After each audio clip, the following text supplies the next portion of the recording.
Hi and welcome to another 10x leadership video. In this week I'm going to talk you through a model that I've been using quite a lot recently.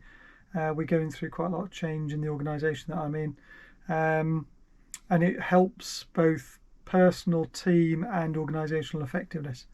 So I will talk you through that after the break. See you shortly.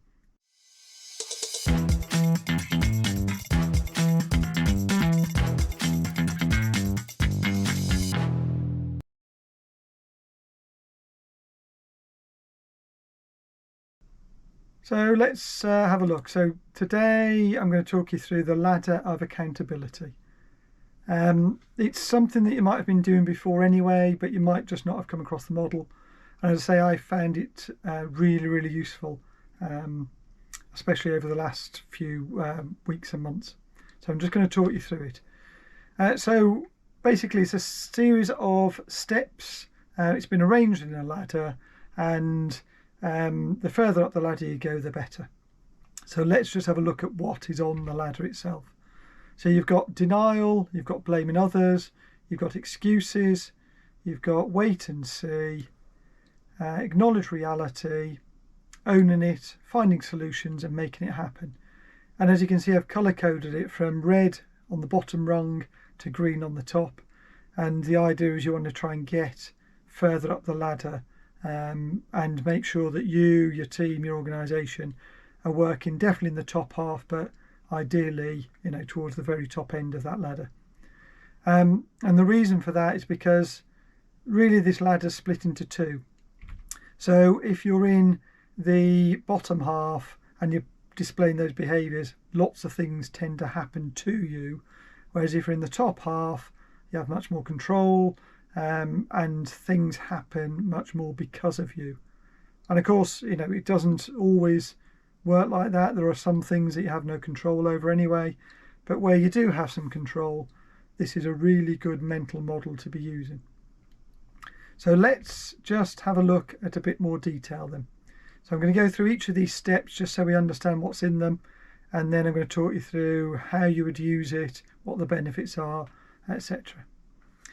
So the first one, as the name suggests, this is denial, and it's really about, well, it's denial actually and being unaware. So for some people, they genuinely don't know that there's a problem, and that's a bit of a worry in itself, but there are other ways to deal with that. But it's, if you have people in your team, or you're one of the people in your organisation who denies that there's a problem, and you're ignoring reality, avoiding responsibility and pretending not to see the issue that's blatantly obvious to everyone else, you're not helping yourself, you're not helping anyone. The next stage on is then acknowledging a problem, but then blaming everyone else for it. So finger pointing, making excuses, which really is the next one up.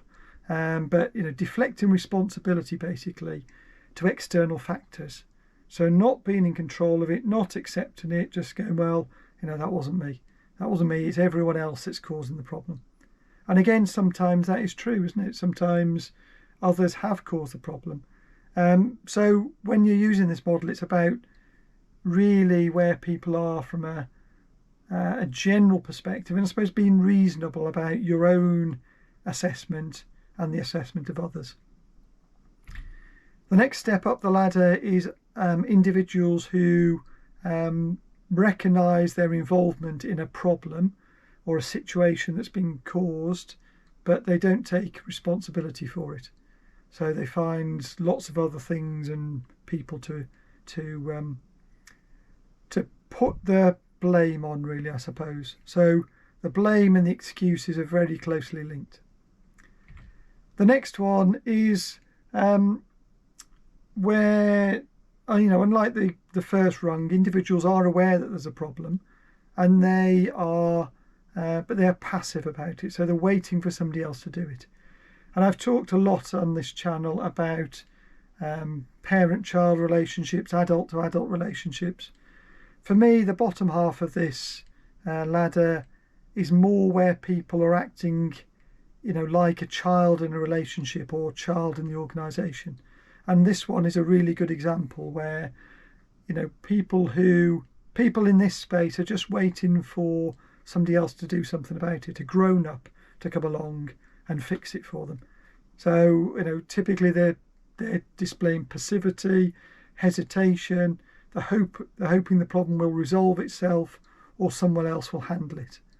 And of course the problem with hoping somebody else will handle it is that they might not, or that it will somehow fix itself. And again, I suppose whilst this is a channel about leadership, this ladder applies to all walks of life, doesn't it? We could, especially this wait and see, some people with their health do this. They think, well, won't do anything about it and just see how it goes. The much more effective and I think the medically recommending approach to things is, do the stuff that's in the top half. Actually do something about it. Don't just hope that somehow it's going to fix itself, because it probably won't. And certainly with health, the sooner you catch things, the better. So if you're in that space, if your team's in that space, if your organisation's in that space, typically you will find that lots of things happen to you and you feel like you're out of control. So if you don't want that, then try and get yourself into the top half. And the first step on the top half is about acknowledging reality. And this is where individuals see and accept the problem, recognising the impact of that problem and their role in it. And again, if you think about life in general, people who have addiction, the first thing to do is acknowledge that there's a problem. It's not just about addiction, of course, about all sorts of things, isn't it? But the first trick of fixing it is acknowledging that there's something wrong in the first place, admitting the facts, understanding the situation, but critically, this step of the rung is without taking action. And it might be that as you go through this ladder, you don't tread on every single step, you don't do everything that's listed here. You jump from one to another, or you jump a couple of steps. And this one is about acknowledging it, but not taking action. The next step up is taking responsibility for the problem and the outcomes. And this is about accountability and accepting their role they've played in whatever the situation is, and committing to find a solution. And again, that's the key difference between the step below and the owning it step. It's about committing to find a solution. The other one was just about acknowledging it but not doing anything. This is the next step on from that. You've built on all of those things, and now you're going, right, we need to find a solution to this. The next step on then is actually finding that solution and actively looking for ways to resolve the problem. So problem solving, creativity, looking for effective solutions, taking the initiative. So this is a much more proactive, much more active behaviour than certainly wait and see and all the things below it, where it wasn't even, it's not even my problem. And then the final step of the ladder is making it happen.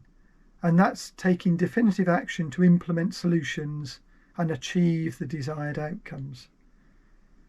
So, that's doing it proactively, it's consistently following through with what has been agreed and, taking the action that we've said we're going to take and achieving the results. And I suppose if you think about really good customer service teams, whether that's in a hotel, a restaurant, a garage, if they've made a mistake and caused a problem, the first thing they do is they acknowledge it, then they look for solutions, they work out how to fix the problem for you, and then critically they make sure that happens. Some organisations do up to finding the solution piece, and then they spend loads of time trying to find the solution. They don't keep you updated, and they don't ensure that the solution has actually been implemented. That's the final bit to close the circle. It's making sure that the thing that you said you were going to do that fixes the problem has been done. And that doesn't have to be you doing it, it could be your team, it could be somebody else doing it, but making sure that it's actually been done. And of course, given that this is a leadership channel, it's also about leading by example.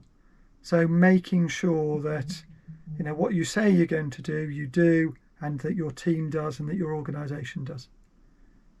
So that's the ladder, that's the detail. You might be sitting thinking, okay, so what? So let's look at the application and benefits, and there are 4 of those I just want to talk you through. So the first is about this promotes a culture of accountability across your entire organisation or company or team, where people are encouraged to take ownership of their actions and their outcomes. And imagine if everyone in your team did that, how much simpler and easier everything would be, how much better the results would be. Which links me on to the second one. This is about performance improvement. And for me, although this is a mental model and you might be doing the things in here automatically, sometimes just reflecting on the model and working out where you are on it or your team is on it, it helps you understand whether you're in a non-productive space, and if you are, where you need to head, which direction do you need to travel in to make that better. And linked to that is leadership development. So this helps you understand the sort of clear pathway and the clear steps you can take to encourage accountable behaviour and what that accountable behaviour is. The other thing then is the problem solving element. So this really does encourage a proactive approach to problem solving, and certainly reduces the amount of time spent in the blame and the excuses space. And you can imagine the more that you're in the top half, the more your organisation or team is going to do well. And actually, again, this is about personal delivery as well. So the more that you are going to be able to give, the better and more effective you're going to be.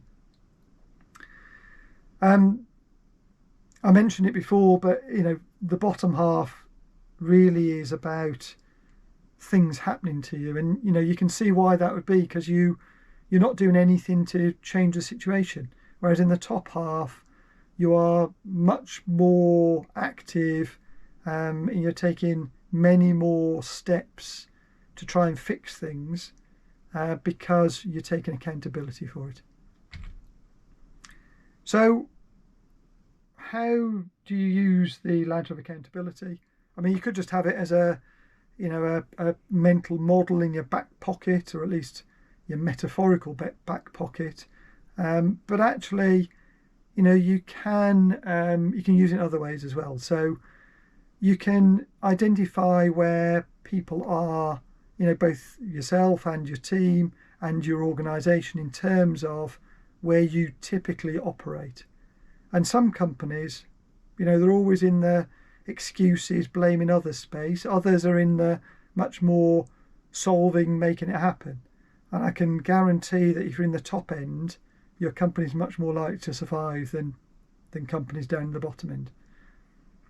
The other thing is, again, because there's a series of steps, it helps you, it helps your team, it helps your colleagues understand where they should be heading. And if we've got a direction of travel, then we're much more likely to be able to get to the destination.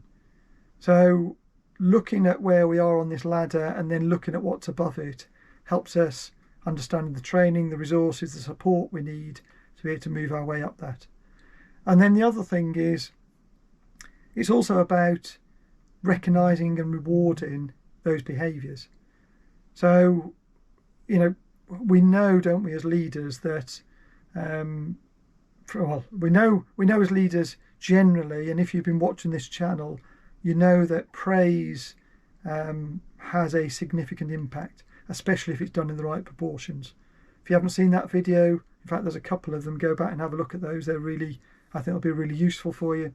But recognising and rewarding, and I suppose calling out good behaviour where people are doing things in the top half of the ladder just reinforces that those are the behaviours you want in your organisation, and you're much more likely to get those behaviours being repeated time and time and time again. And as new people come in, automatically they will be thinking, oh, this is the way we operate here. I've got to take accountability for the work I'm doing, for what we said we were going to achieve, and we're going to make sure that we actually deliver those things. And the other thing is, and you know, I've seen this myself when I've used it with my team, it's about providing that support and encouragement for everyone to take ownership, because it's really easy for all of us to plot where we think we are typically. And again, you might want to use it for where do people typically operate, but you know, equally as part of a review of something that went wrong, you could say, well, let's just have a look to see where we are on this ladder. And it might be that we're all in different places, but if there's some things that have gone wrong, it might be that there are some people who have been operating down in that bottom half there, and what they haven't been doing is, taking the opportunity to own that problem and fix it. And there's nothing wrong with problems, and in fact, problems are the things that help us learn. So this isn't about beating people up, it's about using this model to help people understand where it went wrong and why it went wrong. And one of the reasons that it wasn't fixed might be because, as I say, people were down that bottom half, especially in the sort of wait and see space, see if somebody else was going to fix it. It's a bit like, you see some water spilled on the floor. If you just wait and see what's going to happen and see if somebody else is going to fix it, somebody else is going to come along and hurt themselves. So, if we can get a culture where we're all seeing problems and we're all jumping on them, trying to fix them, doing it in collaboration with colleagues, of course, because you don't want everyone going off all trying to fix the same problem when 5, 10, 15 other people are already doing it.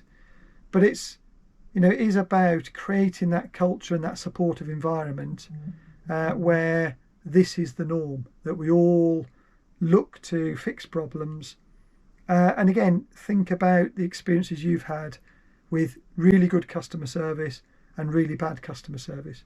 The really bad are down in the reds and ambers, the really good are up in the greens. And I think the other thing to do with this model as well is to, I suppose, bring it out and use it every so often. Just, you could put something in your calendar every month or so, every couple of months, you could just go, well, where are we?